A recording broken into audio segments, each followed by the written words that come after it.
And now, down in the village, an everyday story of rural life. Today's episode, the wedding of the year.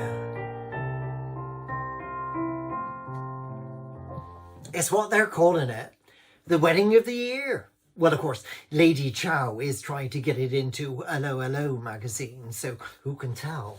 The village has never known a wedding like it. The only one who's not so keen is Parfitt, Melodyne's mother.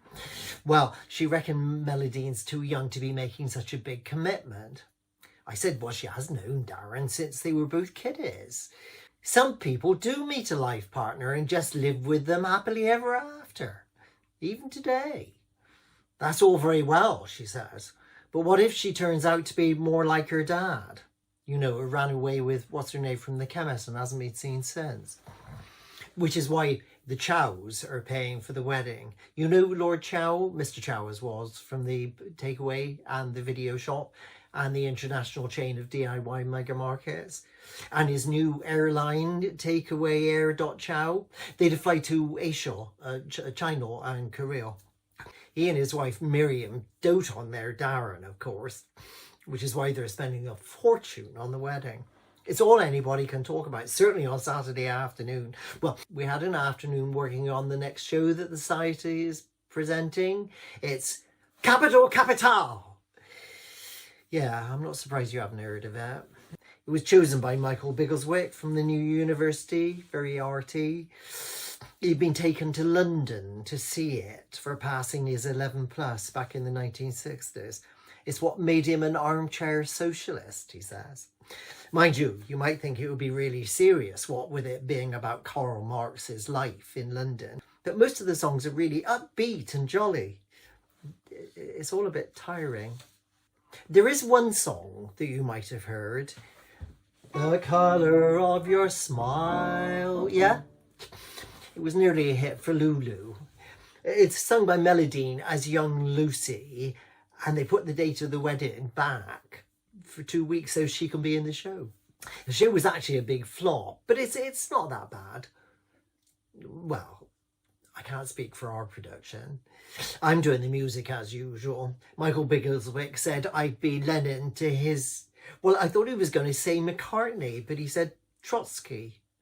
Lennon to his Trotsky. No one in the village really knows much about Marx. I asked Mrs. Neat what she thought of Marx, and she said, well, they were all right, but they were a bit expensive. Me and her were the first in, as usual, on Saturday afternoon. Her on costumes, me on the music. Fortunately, the piano had been left out on the new numismatic lift on the front of the stage.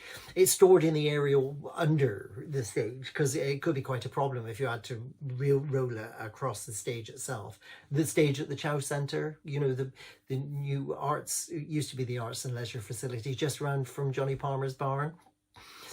It has what they'd call a raked stage, which means that it's a really dangerous angle. I've said to Brian, you know my Brian, who lives with me in the cottage, he has the hairdressers in the high street. Highlights used to be Vitaldro of Florence. I've said to him more than once, if I've said it 100 times, that stage is a death trap waiting to happen. Anyway, I'm working on the music as at the piano on the new numismatic lift, which is the bit at the front of the stage that goes up and down, goes to sort of, so it can be the pits for the orchestra. Yep. Mrs. Neat comes on to show me Lucy's wedding dress, which is this lovely Victorian wedding dress with sort of all roses and that on it.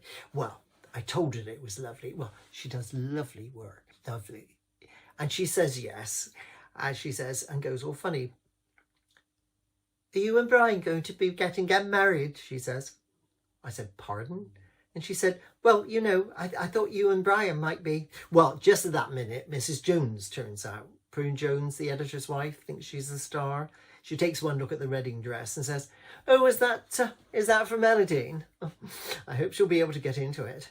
She looks to me like she's putting on weight. Well, of course, the thing is that Michael Biggleswick persuaded her to persuade the committee. And you know what I mean by persuade. It's been going on for years. Anyway, he's persuaded her to persuade the committee that we should be doing Capital Kapital. Only she thought that that meant that she'd be playing young Lucy. Yeah, at her age.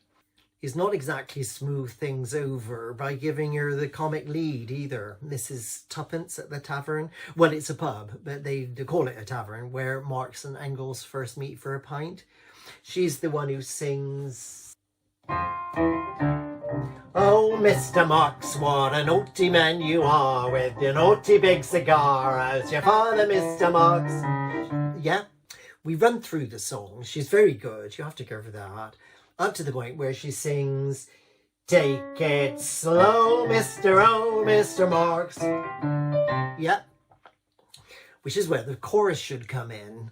So we stop and she asks me what I thought of the wedding dress, and I said it's very nice, and she says, so when are you and Brian going down the aisle? I just give her this look, and she says, well, darling, we all think of you and Brian as the village's Elton John, so we're all waiting for you to tie the knot like everyone else. Not that you want to upstage the Chow's festivities, even if you could afford it. I'm tempted to ask her when she's going to take Michael Biggleswick down the aisle, except that I don't think her husband, Ernest, would like it. Instead, I just said, I really wouldn't hold your breath, Prunella, when all the rest of them come trooping in to practice bottoms up. Actually, there's 3 big chorus numbers. It's no fun being poor. It's no fun being poor with the landlord at the door and the lousy taste of hunger in your belly. Yeah, very Kurt Wheel. And there's Who Will Wrap Up the Sunshine, which is the Hoxton Market number, where all the market sellers do sing things like, who'll take my ripe cherry, yeah? And there's the big jolly number at the end, Bottoms Up, what they ought to sing to Marx in the tavern when he's invented communism. It's ever so jolly, oh, ever so. Bottoms up, we'll go down the blooming mall, shouting, you're a proper pal, yeah? The solo was sung by Stan Hall, you know, who played the dame in the pantomime when we had the unpleasantness. I can't say I've ever taken to him, but he's very good. Only I notice he's giving these funny looks to my Brian and Brian's other friend, Charlie, as he finishes the last chorus. And if we went to Ascot races, you would take the cup. Bottoms up, bottoms up, bottoms up, bottoms up, bottoms up. Yeah, he looks at Brian and Charlie and says, you two ought to be singing this song. And then he turns to me and says, when are you going to make an honest man out of your Brian? I'm just about to ask him when he's going to mind his own bloody business, when he goes, no offence intended. No offence intended. Well, Charlie walks out with Brian after him. So Michael Biggleswick looks really embarrassed, and he says that maybe we'll have a break and perhaps Jason and Melodyne could work on their number. In the meantime, he asked Johnny Palmer if he's brought everything to put into the baskets for the Hoxton Market number. Johnny and old Arthur have arranged to give a borrow of some turnips and cabbages and that, so they all go off to get it ready. As I said, Melodyne's playing Lucy, the young prostitute. Well, she is a prostitute. But of course they don't say so because it's a family show.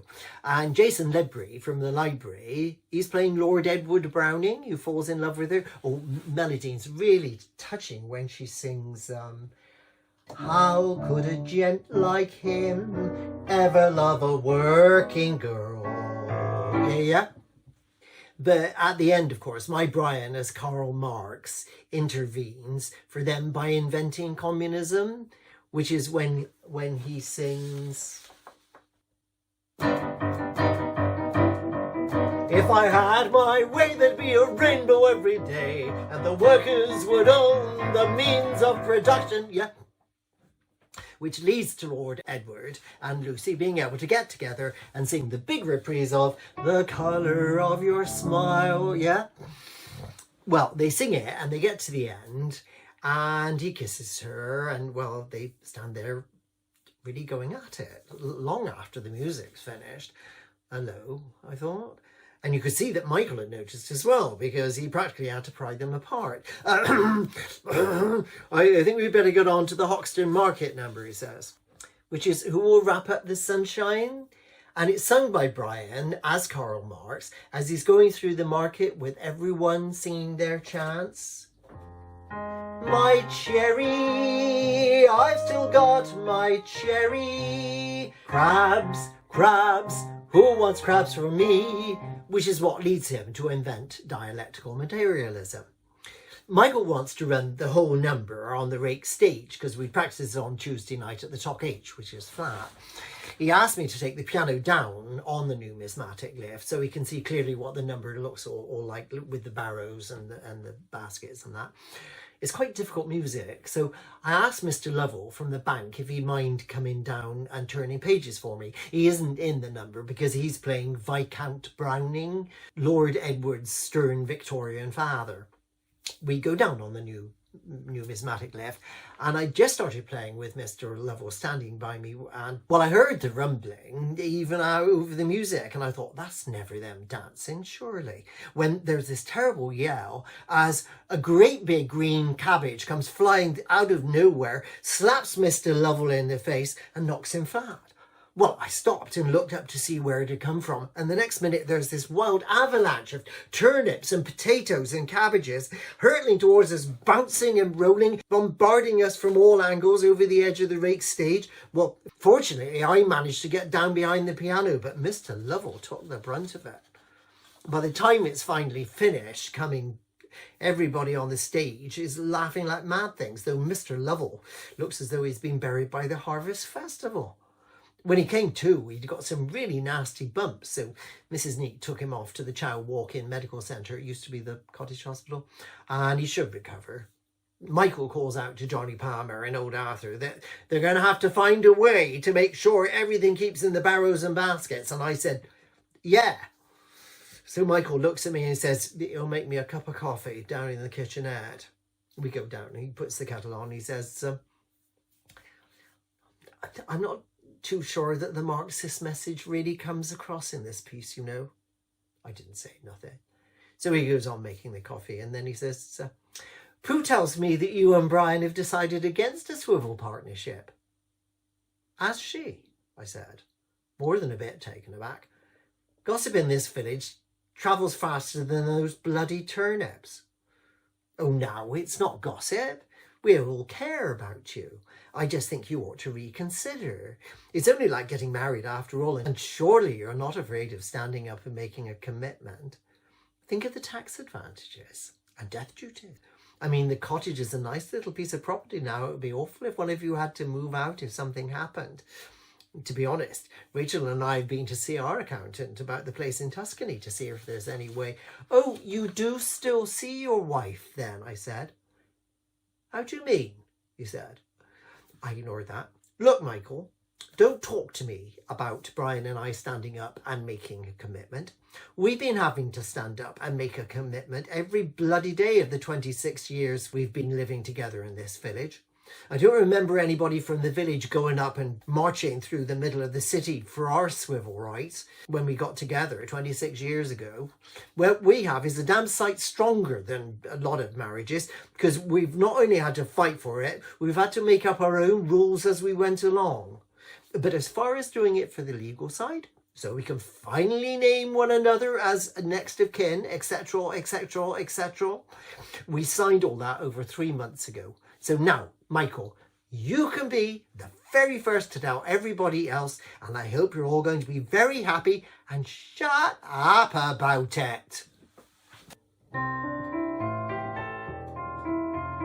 Will they all be happy? Will they all shut up about it? Will Melodyne and Darren live happily ever after? Or will the young wife be making trips to the library? Will the audience for the show need protection against a hail of vegetables? Stay tuned for the next exciting installment of Down in the Village.